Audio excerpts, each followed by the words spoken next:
प्यारे बच्चों, आज हम कक्षा 7वीं विषय हिंदी पुस्तक वसंत भाग 2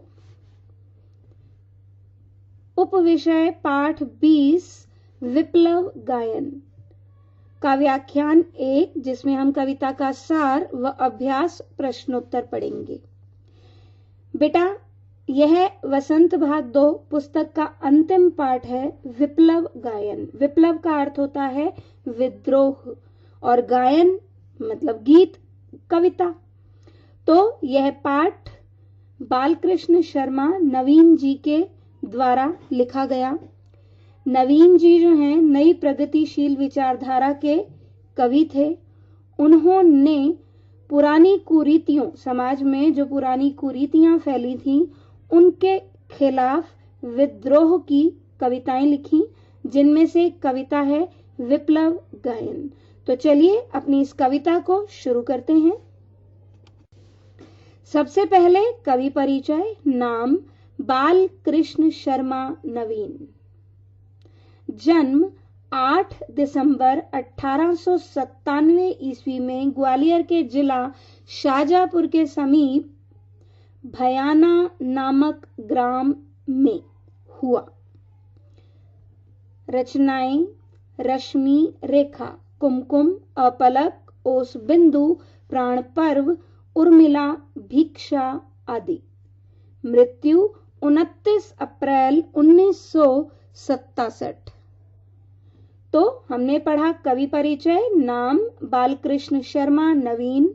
उनका जन्म हुआ 8 दिसंबर 1897 ईस्वी में ग्वालियर के जिला शाजापुर के समीप ग्राम भयाना में, ग्राम मायने गांव, भयाना नामक ग्राम में हुआ, गांव में हुआ। रचनाएं, उनकी रचनाओं में प्रमुख रचनाएं थीं रश्मि, रेखा, कुमकुम, अपलक, ओस बिंदु, प्राण पर्व, उर्मिला, भिक्षा आदि। उनकी मृत्यु हुई 29 अप्रैल 1967 को। तो कविता को शुरू करने से पहले जो है हम पढ़ेंगे कविता के भाव के बारे में। तो चलिए बढ़ते हैं कविता के भाव की ओर। कविता का भाव। विप्लव गायन कविता के कवि नवीन जी नई प्रगतिशील धारा के लिए जाने जाते थे। तो नई प्रगतिशील विचारधारा के लिए नवीन जी जाने जाते थे। नवीन जी ने जब यह कविता लिखी तब भारत अंग्रेजों का गुलाम था। तो उन्होंने जब यह कविता लिखी तो उस समय भारत जो है किसका गुलाम था? अंग्रेजों का गुलाम था। विप्लव गायन कविता के माध्यम से कवि जड़ता के विरुद्ध गतिशीलता और विकास का संचार करना चाहते हैं। वे मानते हैं कि संघर्ष करके ही समाज को बदला जा सकता है। कवि जीवन की प्रगति के रास्ते में आने वाली हर बाधा को हटा देना चाहते हैं। वे मानते हैं कि विनाश में ही नव निर्माण छिपा है, अतः वे नया सृजन करना चाहते हैं। तो इस कविता के भाव को हमने पढ़ा कि इस कविता में कवि बालकृष्ण शर्मा नवीन जी जो हैं वो जीवन की प्रगति के रास्ते में आने वाली हर बाधा को हटा देना चाहते हैं और वे ये मानते हैं कि नव निर्माण तभी हो सकता है जब पुरानी कुरीतियों का पूर्ण रूप से विनाश होगा। और अब जब वो नया सृजन करना चाहते हैं तो सबसे पहले क्या करना होगा? कुरीतियों का विनाश करना होगा। केवल तभी नया सृजन किया जा सकता है। तो चलिए आगे बढ़ते हैं कविता की ओर। कविता का सार। कवि कुछ ऐसी तान सुनाओ जिससे उथल पुथल मच जाए, एक हिलोर इधर से आए, एक हिलोर उधर से आए। कवि बालकृष्ण शर्मा नवीन जी इस कविता की इन पंक्तियों के माध्यम से अपने कवि मन से कह रहे हैं कि हे मेरे कवि मन, तुम कुछ ऐसी तान सुनाओ, अर्थात एक ऐसा गीत सुनाओ जिससे जड़ हो गए समाज में क्या आ जाए, चेतना आ जाए। एक हिलोर इधर से आए, एक हिलोर उधर से आए, अर्थात तुम्हारी कविता को सुनकर चारों ओर जो जड़ हो गया समाज है उसमें भी चेतना आ जाए, अर्थात उनमें भी आक्रोश आ जाए और वो भी नव निर्माण के लिए अपना योगदान देने का प्रयास करें। तो चलिए इसके भावार्थ को पढ़ते हैं। भावार्थ। इन पंक्तियों के माध्यम से कवि अपने अंतर मन से कह रहा है कि हे मेरे अंतर मन, तुम एक ऐसी तान सुनाओ या एक ऐसा गीत सुनाओ जिसे सुनकर जड़ हो चुका समाज, अर्थात जो पुरानी कुरीतियों से जकड़ा हुआ समाज है, उसमें क्रांति की भावना जागृत हो जाए। तुम्हारे गीत को सुनकर प्रत्येक व्यक्ति के मन में, अर्थात चारों ओर क्रांति की लहर दौड़ जाए। यानी कि तुम एक ऐसा गीत सुनाओ जिससे जो चारों ओर फैले लोग हैं वे सभी जो हैं उनमें जड़ता समाप्त हो जाए। वो अपनी कुरीतियों को, पुरानी कुरीतियां जो हैं, अंग्रेजों का जो दमनकारी शासन है उसको मानने से इनकार कर दें और उनके बीच क्रांति की लहर दौड़ जाए। अब कवि का अंतर्मन उसे क्या जवाब देता है, आगे पढ़ते हैं। अब कवि का अंतर्मन उसे जवाब देते हुए कहता है, सावधान, मेरी वीणा में चिंगारियां आन बैठी हैं, टूटी हैं मिज़राबें, अंगुलियां दोनों मेरी ऐंठी हैं। तो अब कवि का अंतर्मन उसे जवाब देते हुए क्या कह रहा है, आगे हम भावार्थ में पढ़ेंगे। भावार्थ। अब कवि का अंतर्मन उत्तर देते हुए कह रहा है कि यह मुझसे नहीं होगा। क्यों नहीं होगा? कोई मधुर गीत मैं नहीं सुना पाऊंगा। अतः तुम सावधान हो जाओ, क्योंकि मेरी वीणा में चिंगारियां आकर बैठ गई हैं। अर्थात अब इसमें क्रांति की भावना जाग गई है और मेरी वीणा की मिज़राबें, अर्थात वह वाद्य यंत्र जिससे वीणा को बजाया जाता है, वह भी टूट गया है और मेरी उंगलियां अकड़ गई हैं। अर्थात अब मैं विद्रोह करना चाहता हूं। तो कवि का अंतर्मन उससे क्या कहता है कि अब मुझसे किसी मधुर गीत की उम्मीद मत करना, क्योंकि मेरे मन में तो क्या भावना पैदा हो चुकी है, क्रांति की भावना। और उस क्रांति की भावना से जो मेरी वीणा जो वाद्य यंत्र है, उसका बजाने वाली जो मिजराबें हैं जिससे वीणा को बजाया जाता है, वह भी क्या हो गया है, टूट गया है। और मेरी उंगलियां अकड़ गई हैं, अर्थात अब मेरी उंगलियां जो है केवल और केवल विद्रोह करना चाहती हैं। तो आगे बढ़ते हैं कि कवि का अंतर्मन आगे कवि से क्या कहता है। कंठ रुका है महानाश का, मारक गीत रुद्ध होता है। कंठ रुका है महानाश का, मारक गीत रुद्ध होता है। आग लगेगी क्षण में हृतल में, अब क्षुब्ध युद्ध होता है। तो चलिए इन पंक्तियों का भाव सहित अर्थ जानते हैं। भावार्थ। कवि का अंतर्मन आगे कहता है कि महानाश का जो गीत है वह अभी मेरे अंतर्मन में ही है।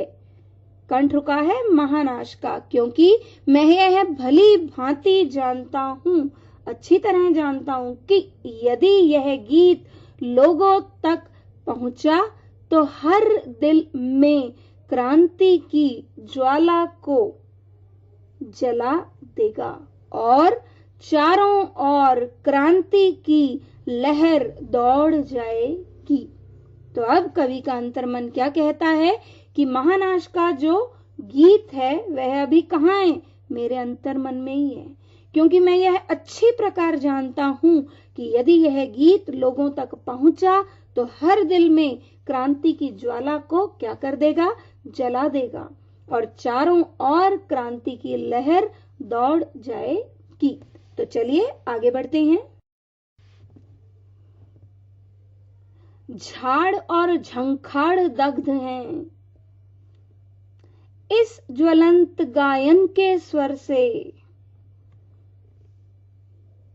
रुद्ध गीत की क्रुद्ध तान है, निकली मेरे अंतरतर से। झाड़ और झंखाड़ दग्ध हैं, इस ज्वलंत गायन के स्वर से रुद्ध गीत की क्रुद्ध तान है, निकली मेरे अंतरतर से। तो चलिए इसका भाव सहित अर्थ जानते हैं। भावार्थ। अब कवि का अंतर्मन उत्तर देते हुए आगे कह रहा है कि क्रांति और विद्रोह की ज्वाला अभी मेरे अंदर ही है, उसके प्रभाव से चारों तरफ जो समाज में फैली कुरीतियों और बुराइयों रूपी झाड़ और झंखाड़ हैं, वे सब जल रहे हैं। इस रुके हुए गीत की तान जो मेरे हृदय में है, वे सब लोग आक्रोश की उसी ज्वाला में जल रहे हैं। तो चलिए आगे बढ़ते हैं। कण कण में है व्याप्त, कण कण में है व्याप्त वही स्वर, रोम रोम गाता है वह ध्वनि। कण कण में है व्याप्त वही स्वर, रोम रोम गाता है वह ध्वनि। वही तान गाती रहती है कालकूट फणी की चिंतामणि। तो चलिए इसका भाव सहित अर्थ जानते हैं। भावार्थ। अब कवि के अंतर्मन में जो विद्रोह का गीत उत्पन्न हुआ है, जिसे उसने अभी तक किसी को भी नहीं सुनाया है, जिसकी केवल क्रोधपूर्ण तान का ही इतना प्रभाव हुआ है कि प्रत्येक मनुष्य के मन में यह ज्वलंत है। ऐसा लगता है कि जैसे कालकूट अर्थात भयानक जहर को धारण करने वाले नाग के सिर पर जैसे चिंतामणि शोभा देती है, उसी प्रकार परिवर्तन लाने वाला जोश भरा भाव कवि को शोभा दे रहा है। तो चलिए आगे पढ़ते हैं। आज देख आया हूं जीवन के सब राज समझ आया हूं। आज देख आया हूं जीवन के सब राज समझ आया हूं। भ्रू विलास में महानाश के पोषक सूत्र परख आया हूं। आज देख आया हूं जीवन के सब राज समझ आया हूं। भ्रू विलास में महानाश के पोषक सूत्र परख आया हूं। अब कवि के अंतर मन को कवि जवाब दे रहा है। और क्या जवाब दे रहा है, भावार्थ सहित इसके अर्थ को पढ़कर जानते हैं। भावार्थ। कवि अंत में कहते हैं कि आज मैं जीवन के सभी राज समझ आया हूं। आज अपने अंदर उत्पन्न हुए विप्लव अर्थात उथल पुथल हुए क्रोधपूर्ण स्वर की वजह से जीवन के सभी गूढ़ रहस्यों को मैं समझ चुका हूं। मुझे यह पता चला है कि भ्रूविलास अर्थात भ्रिकुटी के केवल हिलने मात्र से अर्थात क्रोध के कारण समाज में फैली कुरीतियों का नाश हो जाएगा। उस नाश को बढ़ावा देने वाले सभी पोषक तत्वों को भी मैं आज परख आया हूं। उनका ज्ञान प्राप्त कर आया हूं और अब मैं उन बुराइयों का नाश करके नव निर्माण करना चाहता हूं। तो कवि का इस कविता के माध्यम से तात्पर्य क्या है कि समाज में जो भी कुरीतियां फैली हैं, अब उन कुरीतियों को कवि जो है बदलना चाहता है। और वो ये कहता है कि यदि उसके मन में जो क्रोध आक्रोश भरी कविता है वो बाहर निकल आई, तो वो प्रत्येक व्यक्ति के मन में आक्रोश पैदा करेगी और सभी कुरीतियों का नाश हो जाएगा और नव निर्माण होगा। तो कवि का इस कविता के माध्यम से क्या करने का इरादा है, उसका विनाश करके पुरानी कुरीतियां जो हैं उनका नाश करके नव निर्माण करने का इरादा है। तो चलिए आगे बढ़ते हैं अभ्यास प्रश्नोत्तर की ओर। अभ्यास प्रश्नोत्तर। हमारा पहला प्रश्न है, कण कण में है व्याप्त वही स्वर से लेकर कालकूट फणी की चिंतामणि। पहला प्रश्न का पहला भाग, वही स्वर वह ध्वनि एवं वही तान आदि वाक्यांश किसके लिए,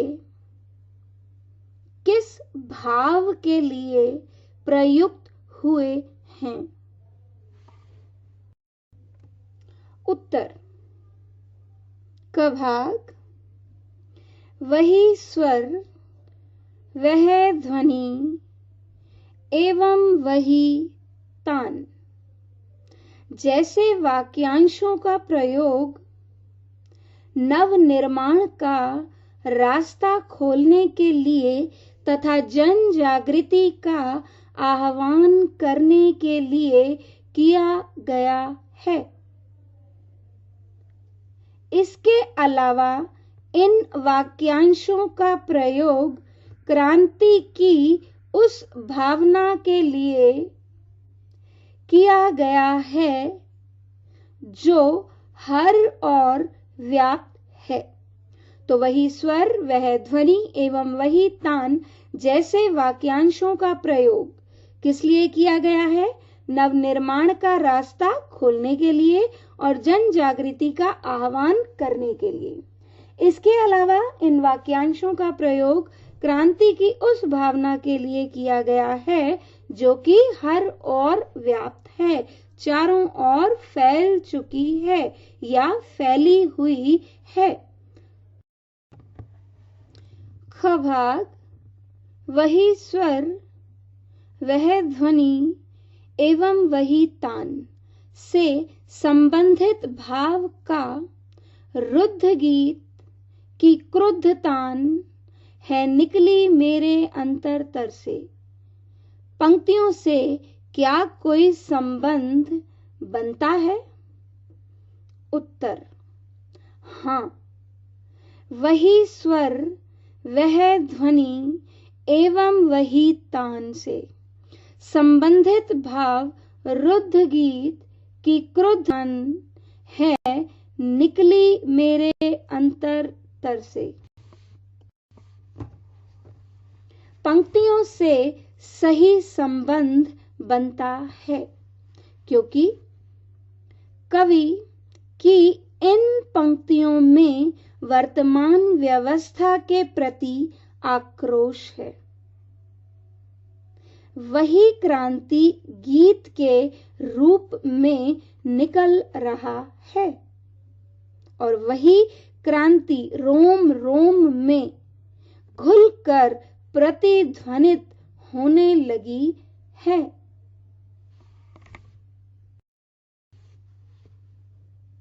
प्रश्न 2, नीचे दी गई पंक्तियों का भाव स्पष्ट कीजिए। सावधान मेरी वीणा में दोनों मेरी ऐंठी हैं। तो सावधान मेरी वीणा में चिंगारियां आन बैठी हैं, टूटी हैं मिज़राबें, अंगुलियां दोनों मेरी ऐंठी हैं। इन पंक्तियों का हमें भाव बताना है। तो चलिए उत्तर की ओर चलते हैं। उत्तर, इन पंक्तियों का भाव यह है कि कवि लोगों को परिवर्तन के प्रति सावधान करता है और वीणा से कोमल स्वर निकालने की बजाय कठोर स्वर निकालने के कारण उसकी उंगलियों की मिज़राबें टूटकर गिर गईं, जिससे उसकी उंगलियां ऐंठ कर घायल हो जाती हैं। तो अब है हमारे पास गृह कार्य। तो अभी जो अभ्यास कार्य में 3 प्रश्न आपको कराए गए, उन प्रश्नोत्तर को आपने अपनी हिंदी की पक्की कॉपी में लिखना है। तो अभ्यास कार्य में कराए गए प्रश्नोत्तर अपनी हिंदी की पक्की कॉपी में लिखें। प्रश्न 1 के 2 भाग हैं और प्रश्न 2 आपके पास है, तो कुल मिलाकर कितने प्रश्न हैं? 3। तो धन्यवाद, मिलते हैं अपने अगले पाठ के साथ।